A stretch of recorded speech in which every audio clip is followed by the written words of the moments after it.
Hey there, and welcome to the Confident Woman Podcast. I'm your host, Rachel Brooks. Join me as I sit down and chat with co-hosts, friends, and carefully curated guests and talk about all the things that empower you to become your best and most confident self. So, let's get started. Hey there, and welcome back. So today in this episode, we are diving deep into a topic that so many of us struggle with, and that is perfectionism. If you've ever felt like you've had to be it all and do it all just to get it right, or to push yourself to exhaustion and to the point of burnout, then this episode is for you. I recently sat down with Kim Gross to unpack the truth about chasing perfection and why it keeps us stuck and how we can finally break free to find real, lasting change and freedom from within. In this episode, we're talking about the masks we wear, the pressures to prove ourselves, and the powerful shift that happens when we embrace who we truly are, real, raw, messy, and imperfect, just as we are, enough. So if you're ready to release the weight of perfectionism, reclaim your power, and start living with more peace, presence, and purpose, I'm excited for us to dive in. So let's break the cycle and find true freedom together. Are you the type of person that feels as if you have to do things all at once? Like you take on a project or you're doing something new. Maybe you're trying to lose weight or get in shape and you just do everything all at once. You're like all in. And you get to a point where maybe you feel overwhelmed, stressed out, or burned out and your go to is to just want to do none of it. So you want to just quit. Maybe you are the type of person that when something new is coming about, you're great at sprinting, but then you lose your steam and you go into this all or nothing, black or white thinking. If you answer yes to this, there's a good possibility that you have some strong perfectionistic tendencies because that is a number one trait tendency for the perfectionist. In this week's episode, my guest, Rachel Brooks, the host of the Confident Woman podcast and author of Chasing Freedom, a journey to healing, fitness, and self love, we have a great conversation about what one can do. What's the antidote if this is your way of going through life? So I encourage you to tune into this week's episode.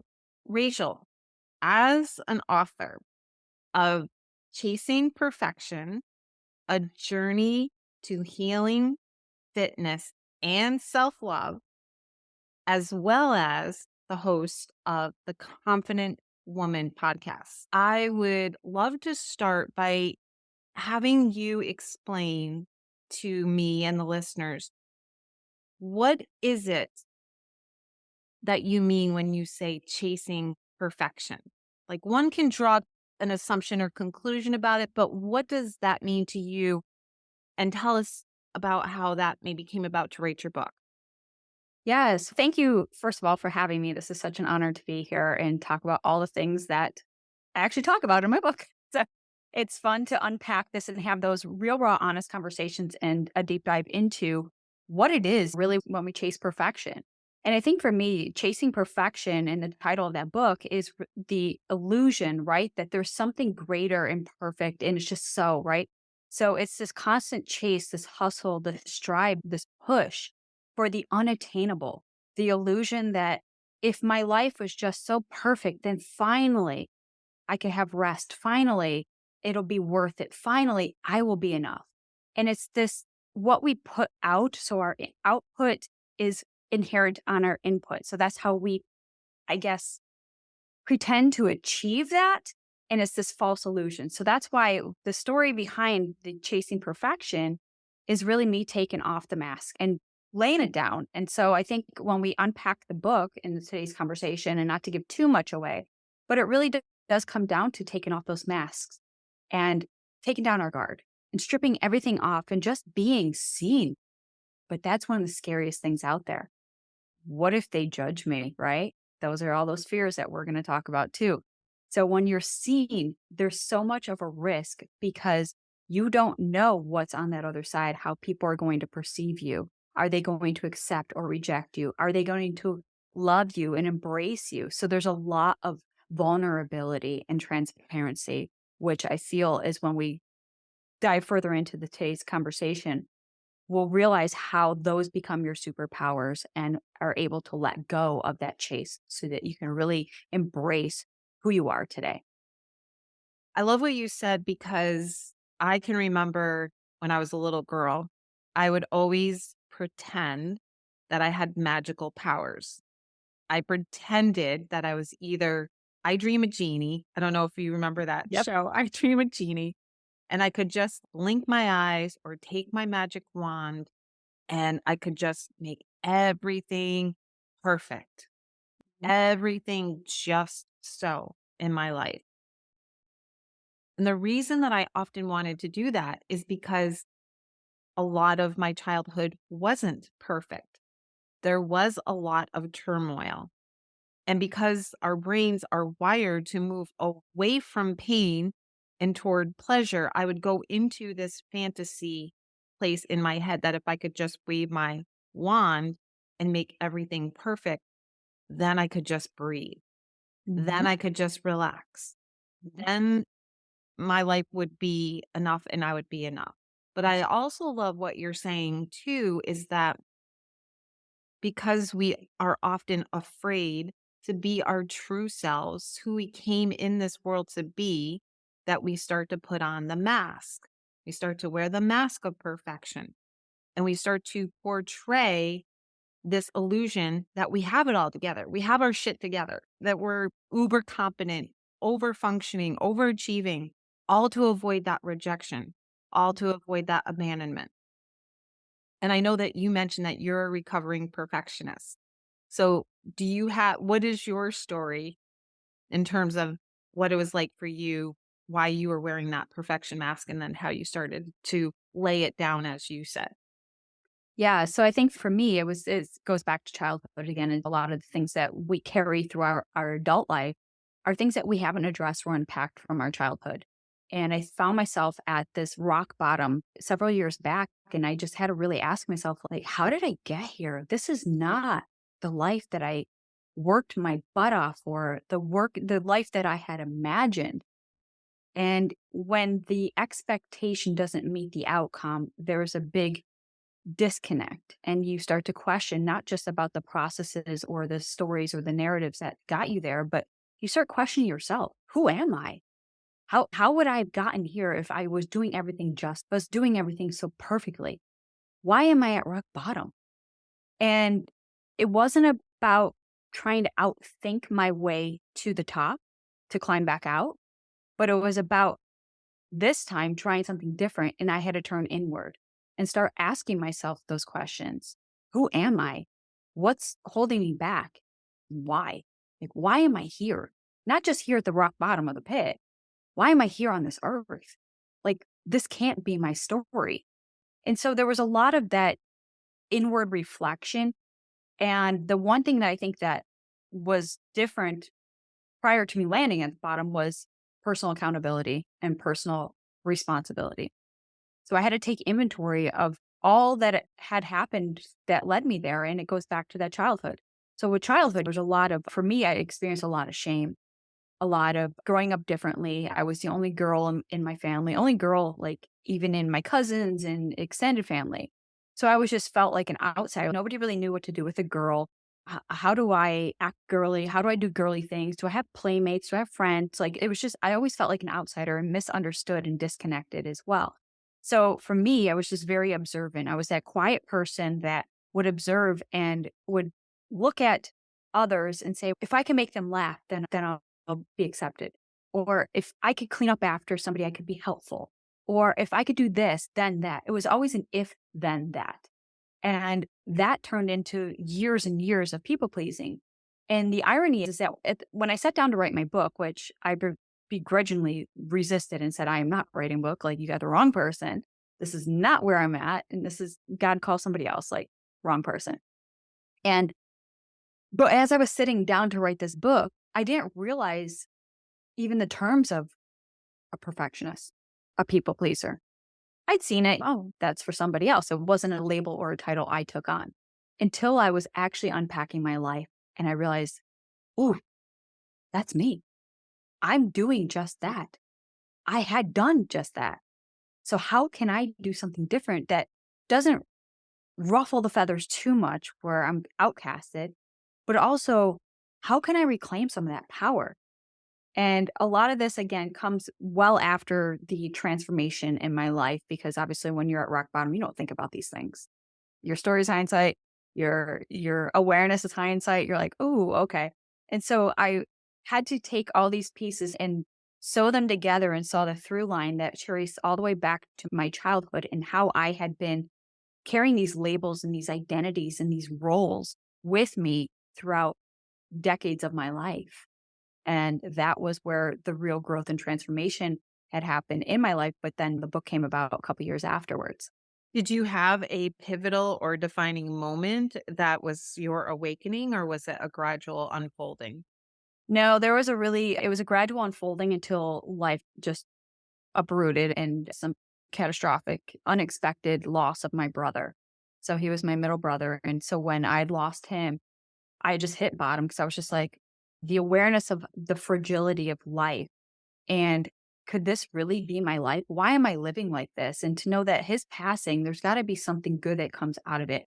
I can't just be this individual that whose brother had passed. The poor girl that took pity and shame and patronized and all the things that I didn't want negative attention or connotation to me. And so that allowed me now to push further because I wanted to be somebody who could shine and not look dim and dark. And that was the reality of what I was feeling internally. Because when his passing, my whole world went from basically twilight to pitch black. It was just gone. He was the spark in my life, and I found so much of my identity in him because he and I grew up together. We're just shy of 24 months apart. Now, he passed later on in life, but because we had our lives were so interconnected that I didn't know who I was without him, if that makes sense. Oh, totally, it does. Yeah. So, first of all, I'm sorry about that experience. That must have been extremely painful. And yet, I heard you saying that, or what I am extrapolating is that pivotal moment became a defining moment for you, where you then looked at the situation and said, how can I find the abundance in this? How can Mhm. I look at this situation from a place of power rather than lack and scarcity, which is huge. And Right. in order to be able to really do that, to develop that skill to look at anything in life from that lens, what you said earlier in the conversation is that we have to be able to learn how to go inward. And as long as we continue to look at the external situations in our life, the external people, and we're trying to get that validation that we matter, that we're okay from outside of ourselves, we're never going to have that true peace, Mhm. that true joy, that true freedom.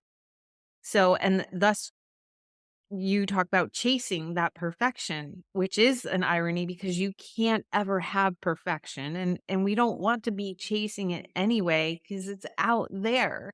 So instead we need to do a U-turn and go inward. Mhm. And let's stop there for a minute. Do you have any thoughts on that? Yeah, you're spot on because it's what we feel internally. We try to mask and our projection and a portrayal of how we show up is what we want the world to see because our inner world is chaos. It's a mess. It's ugly. It's bleak. It's shamed. It's guilt. It's loss. It's grief. It's a lot of ugliness that, to be honest, we don't parade that around in our world today. Because when we do, we're just, ooh, tuck that away. Nobody wants to see that. So you're just shamed again for feeling these certain ways.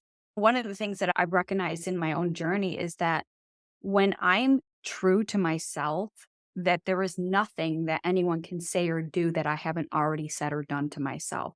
So there's the infliction is already done on my behalf.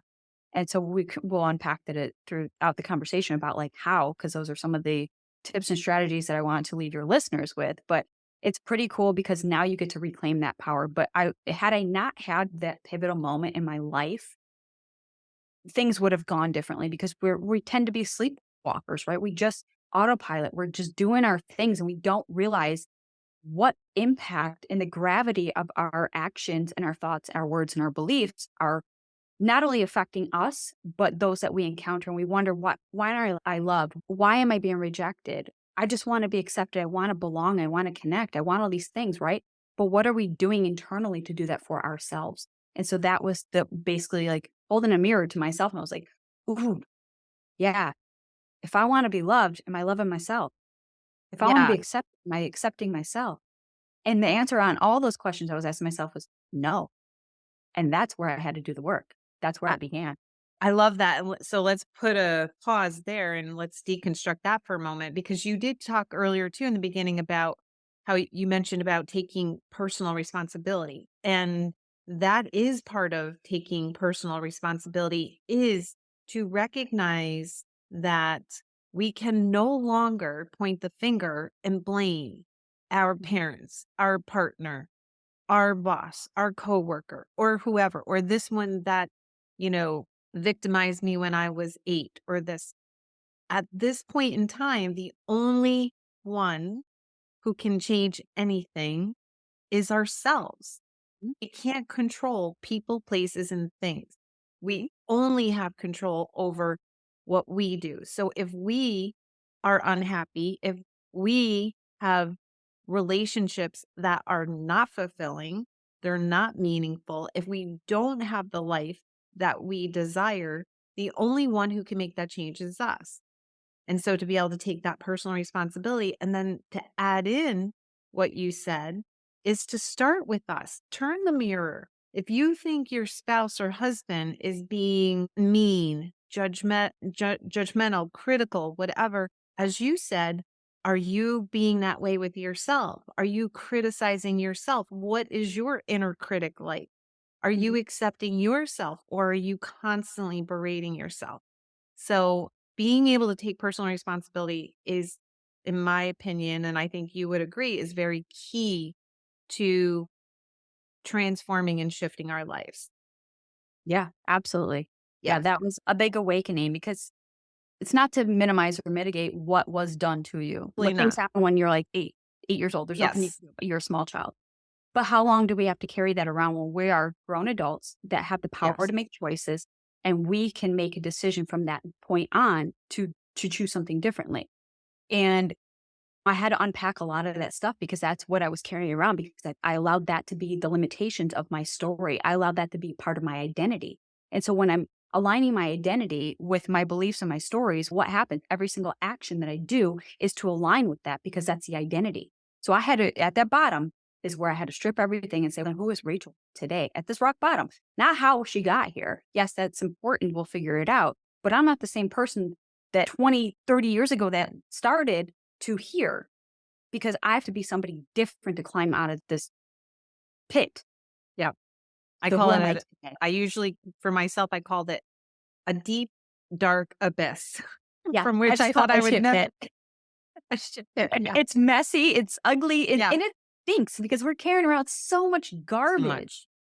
Yes. Because we spent years of just pushing that shit down, right? It's like Yeah. sedimentation in a body of water. If you just put layer upon layer, you're not even gonna be able to see the bottom. It's going to be dark and murky and muddy. The water is not free flowing. It's not clear because you just keep building upon it. And that's what we've done with our inner ecosystem is just keep pushing it down because as you said earlier, no one wants to hear about you being a hot mess. Put that shit away, hide it. We don't want to see that or talk about it. So we've been conditioned to show up with our best foot forward, right? You can just recall some of the things that parents said, at least in my generation and many others, I'm sure. Suck it up, pull yourself up by the bootstrap. What are you crying about? I'll give you something to cry about. What do you mean you're upset? Like you have everything to be happy about. All of those messages told us when we were kids that it wasn't okay to feel. It wasn't okay to just be a hot mess. And it wasn't okay to just have those big emotions. So that's when we learned to stuff it. And that doesn't serve us at all when we're trying to move forward in life. However, I will say two things. One is because you said not to stay stuck in our childhoods, and I totally agree, and not to blame the person who did blah, blah, blah. And even if you have someone in your life now today that is saying something critical or mean or hurtful, I'm not trying in any way, shape, or form to undermine that someone might be being an asshole to you. It could very well be. My point is what I'm trying to say is that how you respond and what you do with it is on you. It's your responsibility. And even if it's for me, I had to learn that when someone said something that stung and really hurt, that it was an opportunity for me to look at that wound that I had from childhood and say, okay, why is this hurting so much? Or why does this bother me? And it didn't mean that I had to go back and relive my childhood. It just meant that here it was coming up to the surface from that sedimentation. It was coming to the surface so that I could heal it in the present moment, so that I didn't have to push it back down because the universe will keep showing us over and over again until we do something about it, do something differently. Mm. And it doesn't even mean today, even. I call myself a recovering people pleaser, a recovering perfectionist, because my patterns will still come to the surface at times. And all that means is there's just an opportunity to go a little deeper and to level up even more and to be able to heal even more. So I don't look at it like, "Oh my god, what is wrong with you, Kim? Like, you've been dealing with this for decades. Just stop already." Now I'm like, "Oh, okay, there's a little bit more for me to learn. There's a little bit more for me to heal." And so, any thoughts on all of that? I just said a big mouthful. Yeah, no, I'm agreeing with everything that you're saying there because it's so true. It's like we get at the bottom of that pit, it's all covered with all kinds of layers. And the second we move, there's a ripple, right? So now we're stirring that stuff up and we're standing in this murky water, the muck, right? And that muck is like the stuff that we need to filter through Right. because we have to, right? So we're separating. We got the dirty, clear, to the clear water is up top because we can breathe above there. Yep. But that mess, every time we stir, it's bottled up. And it's like, how do we gently on ourselves? Because if we try to do any sort of a healing or something so rash, it's going to disrupt everything that we knew. So we have to move slowly. And that's part of when we look at the healing aspect of the journey to healing, fitness, and self love. The healing part of it is to take things slow, to be kind and gentle. And that's not somebody who chases, right? Chasing is very aggressive, it's forceful, it's we just got it. We're very go. We don't slow. Slow is a whole different pace that I had to learn. But when you're stuck in this muck and at the bottom, time is all you got because you can't force yourself through growth and transformation. That's the journey. And then the journey is where we're finding moments of joy and happiness and love and patience and kindness and all the things that we intrinsically want, but they're all internally. So the story is really cool. How I unpack it and share the details and the intricacies and the lessons and the takeaways and so much that I had to go through, it shines light on those areas for our readers as well, because your story doesn't have to be a direct replica of mine. But if you're a human and have experienced loss, grief, setback, trauma, negative beliefs, negative self-talk, any of that stuff, and even how we perceive ourselves and our identity, then you're a human and I'm a human, so let's connect. That's what it's about. It's just sharing stories. It's sharing the realness and the rawness. I want to back up there for a second and underline and highlight the part about slow, going slow. Because Yes. when I heard you say slow, it was almost like my body just wanted to just relax as well. Just like, and Yes. slow is, in my opinion, the antidote to the perfectionist or Mhm. it may be even like the middle ground of that all or nothing, because a perfectionist is going to go 150 miles an hour, sprinting out of the gate, and then get overwhelmed, burned out, hit a wall, afraid to fail, and then can easily go into nothing, Mhm. zero, right? Just, okay, done with that, quit, give up. And what I heard you saying is that rather than that hustling or that pushing or that forcing, it's about just going slow and just taking it one day at a time and just allowing ourselves to unfold. Yeah. And that's that gray area. And that is where I find for myself, and I'm being 100% honest, that I can still fall into that pitfall of I have to go. Because, for example, I am in the middle of writing my first book right now. And since you're already an established author, you know what the process is like for writing a book. And I'm just finishing up with my editor on the editing piece of it. We did the cover design, we did the back, and it was such a grind. And it still is because now it's like, all right, now I have to gear up for the launch and gear up for this and the sit. And I have felt myself pushing like pedal to the metal for months. It started in January for months and months. And it's the first time, though, I will say this, I will say it's the first time that I didn't give up. There were so many times when it was getting so hard. And that's another thing for a perfectionist. When it does get to be too hard, too overwhelming, Mhm. just too much, that's the point at which a perfectionist will want to go into that nothing and quit, the black or white, all or nothing thinking. And I almost did what you were saying is just slowed everything down.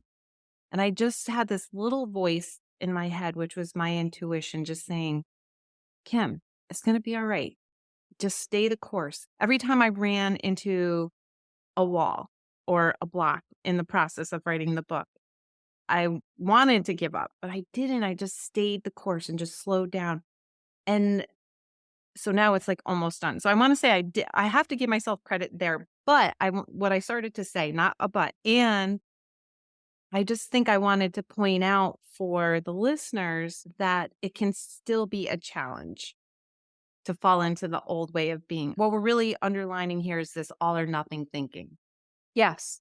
Everything I had done that led me to the bottom of the pit for chasing perfection, I found myself in a very similar situation years later after I've written this book. And I'm thinking, how could I, why am I here again?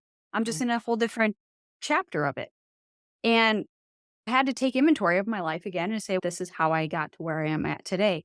And I found myself actually taking pages out of my own book. I went back to my own book, read it twice, and was like, yeah, that's showing up in this season that I'm in my life. It's just colored differently, it's packaged differently. And so as I found myself at the bottom of a different pit, I wouldn't say it's as deep as the first one because I've learned a lot, but the rebound and the resiliency to come out of that pit was shorter than it did the first time because with the same tools, the strategies, and the tips that I had to bring in that got me out of this pit are just as applicable today as they were however many years ago when I needed them. So to your point is like, how do we, with this all or nothing, it's easy for us to go to these extremes. And when things aren't working out, we become overwhelmed, as you said, burned out, stressed out. And I found myself at a season not too long ago where I had just hit burnout again, but I didn't even know what burnout was because I didn't experience it the first time as the way I did this time. I didn't have the same knowledge as I do today. So that burnout is just, it's a whole nother recovery process. So all or nothing will just lead you to one extreme to the other. So you're constantly swinging this pendulum, but yet at the same time, in your mind, you're just thinking, okay, no, stay in the middle ground, stay in the middle, stay in the middle. So it's so hard to tame two animals at the same time when you're trying to live in the focus of this middle ground, this balance of moderation, this gray area, this take it slow, because we know that we can never sustain something in forever. There's going to be seasons that are going to swing the pendulum this way, and then if we address those correctly, we'll just gently correct course to the middle. And then just swing this pendulum to the other side and the other. But as a perfectionist, what I found this all or nothing is that we're constantly ding, right? We're just knocking the ball off the wall. There is no time to actually be in the center. And in the center is the greatest part of where you can be. And what I found is it's when we look at it from like a mindset perspective too, it's also being in the present. So the present moment. So I want to tie this into some of the mental and the emotional components, but also how they impact and affect people pleasers and perfectionists. When we're focused too much on our past, that's where the fear and anxiety is. That's as a perfectionist. We're very driven by the past because we want to get out of there as quickly as possible. So we shoot for the future version. That future version is giving us anxiety as well, right? Because the future hasn't yet happened. So we just know fear, run from fear because that past sucks and we got to get out of there as quickly as possible. Future hasn't happened. We're experiencing anxiety, depression, overwhelm, overstimulation, all this stuff. But what happens here and now? The here and now is the present moment. In the present, when we can focus on today, as you said, step by step, day by day, little by little, all these little cliches and affirmations and mantras, they help root us in the present here and now. Because when we're in the present, we don't think about the past or the future. It hasn't happened yet. One did, one hasn't. So what can we do today if we're looking at the perfectionist because we want control? What can we do today to reclaim that control, reclaim that power? And that is to give 100% focus to the present moment because that's where the progress will be made. And we don't have to worry about the extremes because the extremes are right here. That they're in the present. So I hope that brings us some clarity Yeah. to what we're actually doing internally and messing with our mental and emotional state because we cannot sustain pendulum swinging forever. And we can't sustain pleasing people because they're just like the wind too. They're constantly changing. You're like, wait a minute, I thought you liked this. Now you don't. So now I got to go back to my drawing board and try harder and remember to you that you like cows instead of pigs. And now I got to do this for your gift, right? So it's like this constant bandwidth of always trying to keep up with who and what you have to accommodate. But what about the one person you have to accommodate and attend to their needs and their wants and their desires? And that is you here, today, now. I love that. I think the biggest thing that I'm taking away from this conversation is, and I hope that the listeners are too, what I heard from you a lot is just this place of giving permission, right? Just permission for so many things. Permission to just be, permission to be imperfect, permission to be messy, permission to not having to figure it all out. And then more tactically, as you just rounded out, just this place of the place where we want to do our work is in the present moment, Mhm, is in the mhm. present moment. So there's so much clarity on that. We touched upon just naturally and organically through the conversation, ways for the perfectionist to deal with that all or nothing thinking and how to just not chase the perfection. Is there anything left that you want to share with listeners in terms of tools or tips that we haven't Yes. hit upon?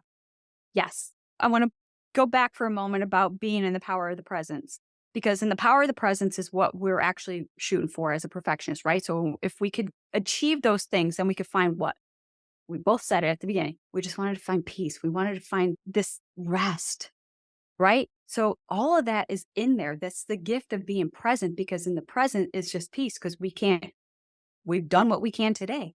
We've done what we can do now. But Mhm. two things that I want to leave your listeners with that we hadn't talked about, and I think is really important. And again, some of these things sound a little bit cheesy and cliche, but once you start applying them and and bringing them into part of your everyday routine or your self care or your affirmations, your mantras, whatever that self talk is, but 2 things, and that is letting go and surrender. When I was writing my book, all I kept hearing about was just let it go, and I couldn't hear, like, more than twice without that Frozen song popping up, and I was just like, "Okay, that becomes my anthem mentally," even though it's super annoying, but I'm like, "But what's more annoying? Holding on to something so heavy that I have 0 control over, and I'm carting this around like a backpack that's filled with so much weight that is unbearable that I have to let that go." For me to continue my journey, I can't keep picking up pieces of my life and adding them to this overpacked backpack as I'm trying to climb myself out of this mountain or out of this pit. So I have to just drop the backpack. I have to let that go. And as I'm metaphorically letting this go, I find myself just easing into the surrender of what is. What is? It's just one foot in front of the other, one step, one day, one thought, one word, one action. Everything became one, very monotone. Because somebody who's chasing, we want everything, but we can't handle it all. We can't manage it all. And that only adds to our overstacked, overtoppled plates. That is the overwhelm. And so what is more manageable and what is more sustainable? Yes, the slow pace, sometimes for somebody who goes fast, is a little bit boring. And we need some of that excitement. But yet we know we have to pull back on the throttle there because we can't go fast for so long. And this is where I'm finding myself in just seasons. There's seasons to go fast, there's seasons to go slow. There's seasons to just embrace and just slow down and bring it all in. But then there's times we just got to sprint. So there's different seasons. And I take that into a calendar year and I try to break this up into quarters. So quarter one is come off the holiday. So it's very slow. It's winter. Things are dormant. Q2 is more about picking up the pace because we want to prepare so we can enjoy our summers. And then we'll repeat the process on Q4 where it's okay to go hard because it's seasons, it's holidays, and it depends on what kind of business you're in too. But there's seasons for everything. And when you could take again that inventory, take that bird's eye view, we can now say, oh, okay, this is a season for rest and slowing down because I have to reclaim my strength and I have to reclaim that endurance because I know there's a season where I have to sprint fast and hard, but there'll be a season of rest after that. And so these are just strategies that have been working for me more on the second go around than the first time. And that's the key. That's the purpose of it all is each time you go around, you pick up a little bit more and you can do it a little bit better. Hmm. So, Rachel, thank you so much truly for this conversation. I know that this is going to bring so much value to the listeners. It has given me so much value already, and I've taken away so many jewels. So, thank you so much for being such a great guest. Absolutely. Thank you. Thank you for having me. And if interested in getting a copy of my book, Chasing Perfection, A Journey into Healing, Fitness, and Self-Love, you can find that everywhere books are sold online. And if you request in your bookstore, it'll be there as well.